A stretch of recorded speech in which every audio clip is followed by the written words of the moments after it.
রোশনি বেরোতে লেগেছে, মাগরিব থেকে মাশরিক পুরো কায়নাত আলোয় আলোকিত হয়ে যায়। আমি আমার বাচ্চাকে কোলে নিলাম, শার্টখানা ফেটে গেল, কুয়াশা ঢুকতে লাগলো, এত কুয়াশা ঢুকতে লেগেছে আমার ঘরটা অন্ধকার হয়ে গেল। গায়েবী আওয়াজ এসে গেল, এই বাচ্চাটাকে গায়েব করে দাও, এই বাচ্চাটাকে গায়েব করে দাও। আমি বড় চিন্তিত হতে লাগলাম।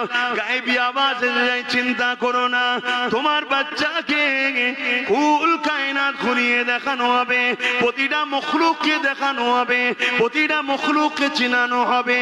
আওয়াজ আসতে লেগেছে, আমার বন্ধুকে দেখানো হোক, কেউ যেন বলতে না পারে ইনাকে আমি চিনি না। সবাইকে দেখিয়ে দাও, চিনিয়ে দাও, দেখিয়ে দাও, ইনাকে প্রত্যেককে চিনিয়ে দাও। কিছুক্ষণ পরে দেখি ওই কুয়াশাটা চলে গেল, আমার কোলে বাচ্চা মুহাম্মদ শুয়ে রয়েছে।